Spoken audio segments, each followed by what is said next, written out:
A mí me han pedido no presentar un caso, sino una presentación, algunas reflexiones también sobre el tema de gobernabilidad y resolución de conflictos, ¿no? Y creo que luego de escuchar las dos ponencias, además, yo no voy a hablar tanto sobre las empresas, sino voy a hablar sobre el Estado y el conflicto, que me parece que es un actor al que ha sido aludido además, tanto en la exposición de Jaime como en la de Lucio, y que creo yo que es quizás el principal causante de conflictos en el sector minero en nuestro país. Y esto tiene que ver con algunas visiones que se tiene al interior de la burocracia pública y de las autoridades sobre qué cosa es un conflicto. En SER hemos hecho un estudio hace muy poco sobre este tema y lo que uno encuentra es una visión de que el conflicto es básicamente una protesta, un estallido social, una movilización que en la mayoría de los casos es producto de algún tipo de conspiración de agentes normalmente externos a la comunidad y que vienen con algunas ideas contrarias a la inversión, ¿no? Esa es la visión de muchos de los funcionarios que han tenido a su cargo en el gobierno anterior la gestión del conflicto social en diferentes oficinas y también de otros funcionarios en diferentes sectores. Y entonces el conflicto es visto básicamente como un problema que hay que resolver y que se ha salido de curso. Y eso, a nuestro entender, es una visión bastante limitada del conflicto. Nosotros no negamos que puedan haber intereses, no negamos que haya actores de diverso tipo, pero el conflicto sobre todo, primero tiene que verse como un proceso, y un proceso en el cual lo que se confrontan, diría que para resumir, son como tres campos y tres ámbitos. Uno, intereses, que tiene que ver con parte también de lo que ha dicho Jaime, ¿no? Otro, derechos, y otro, visiones del desarrollo. Y visiones, cuando digo visiones del desarrollo, estoy hablando también de modos de vida distintos, y que, como todos sabemos, la presencia de la inversión minera transforma no solamente el espacio físico donde interviene, sino que su presencia transforma las relaciones políticas y sociales de una localidad o de una comunidad. Eso en el grupo de diálogo lo hemos discutido innumerables veces, ¿no? Pero creo que es bueno señalarlo, porque esas visiones de desarrollo que entran en debate, ¿no?, en el conflicto, tienen que ver pues con no solo el presente, sino el futuro de estas poblaciones y estos ámbitos donde la minería interviene. Entonces, la mirada que el Estado peruano ha tenido frente al conflicto, ¿no?, ha generado dos cosas. En términos de política pública, la multiplicación multiplicación de unidades de conflicto en diferentes sectores, en algunos sectores de varias unidades de conflicto inclusive. Ambiente tiene 3 personas en diferentes instancias dedicadas a este tema, que lo que han terminado convirtiéndose es en bomberos que van a apagar incendios, y que muchas veces no hay agua para apagar el incendio donde se están produciendo los conflictos.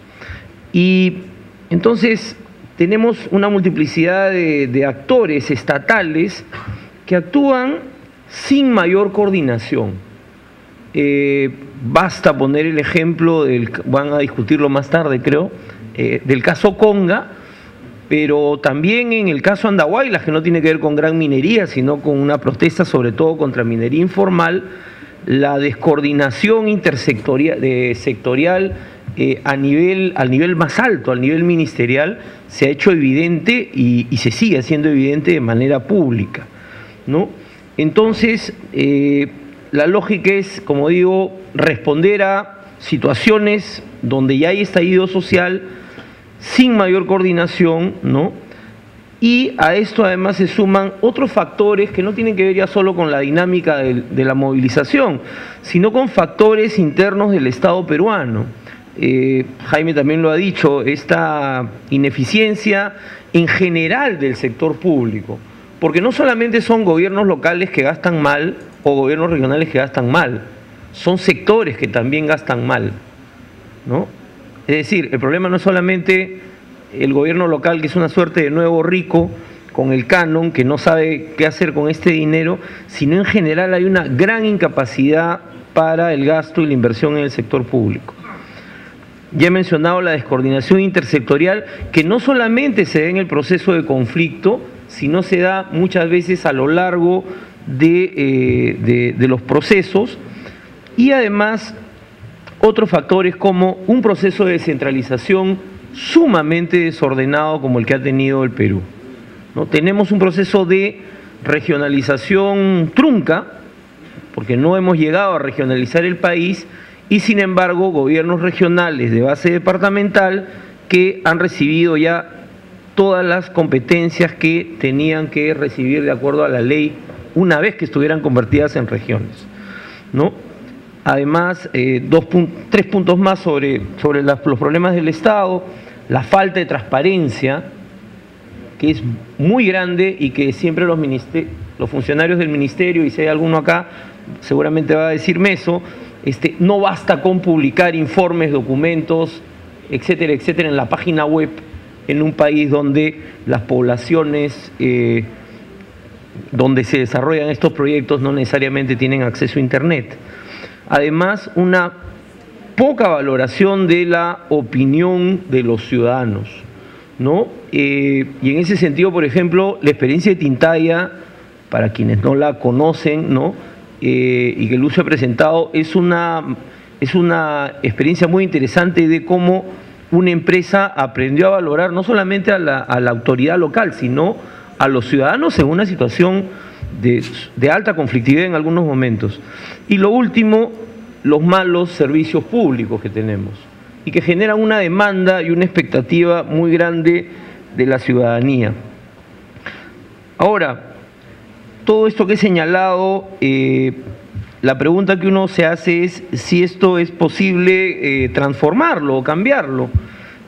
Algunas cosas han cambiado, otras menos, pero hay aspectos que yo quería señalar y que son parte de un documento que en SER hemos elaborado, y uno primero tiene que ver con la información. En el Perú, la información sobre concesiones mineras, si la da la empresa, bien, y si no, no la da nadie a la población donde hay concesiones o a las autoridades locales donde hay concesiones. Es muy poca la información, en términos, no estoy diciendo de nuevo de un documento que está en la página web para que alguien entre a verlo, sino de información que el Ministerio de Energía y Minas debería proveer a población, a autoridades y a todos los que estén interesados, porque lo que genera la existencia de concesiones es una enorme incertidumbre y también una gran expectativa. Pero nadie sabe bien qué derechos tiene la empresa que está en la zona. Un segundo punto, yendo más rápido, es el tema de mecanismos de participación ciudadana adecuados.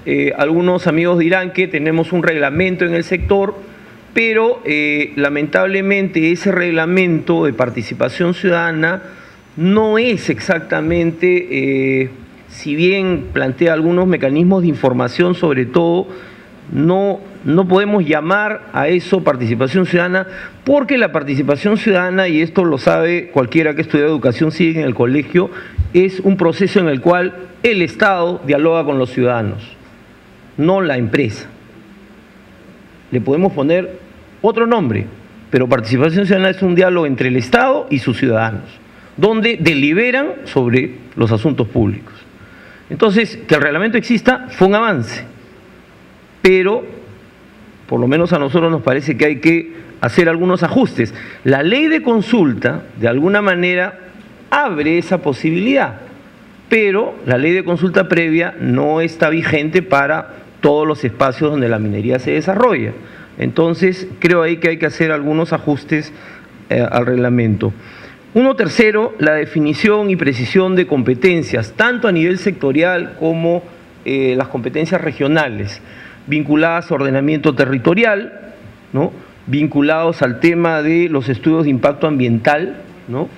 Y en ese tema nosotros hemos sido bastante críticos a la reciente propuesta, todavía está a nivel de propuesta gubernamental, que está planteando prácticamente crear una suerte de Ministerio del Ambiente 2, ¿no?, un clon del Ministerio del Ambiente adscrito a la PCM, ¿no?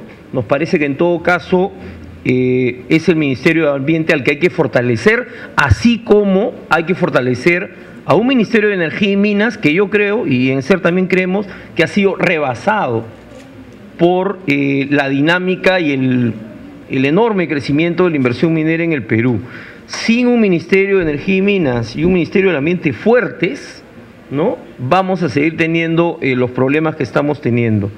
Y por último, en relación a lo que es ya la gestión del conflicto con el estallido, creo que ahí hay que cambiar la lógica y se tiene que avanzar hacia una política de prevención, de alerta temprana, ¿no?, en el cual los sectores, ya sea desde la PCM o de algún otro sistema que se pueda diseñar, no tengan que llegar cuando ya ha estallado la violencia o ya se ha roto el diálogo, sea entre empresa y comunidad o entre autoridades y empresa, sino que llegue antes.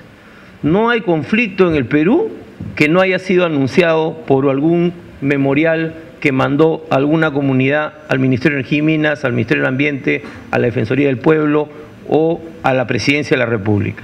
Y entonces nosotros creemos que es fundamental cambiar esta mirada, pero si seguimos mirando el conflicto solo como el estallido, la toma el bloqueo de la carretera o la toma de locales o la quema de campamentos, entonces nunca vamos a poder afrontar el conflicto. Creo que la empresa ahí, las empresas, el sector, tiene un rol importante que jugar en términos de una disposición a sentarse en la mesa con el gobierno nacional y otros actores a discutir lo que nosotros llamamos o hemos propuesto como un nuevo pacto minero. Algunas de las cosas que estamos planteando incluso ya vienen hay un documento acá del Grupo de Diálogo de hace varios años, ¿no?, y otras agendas que están sobre la mesa. Pero el sector tiene que estar dispuesto a aceptar cambios en reglas de juego que pueden haber sido convenientes y favorables para el sector en su momento, pero que creo que en este momento ya ni siquiera son favorables para el desarrollo de la inversión minera en el Perú. Gracias.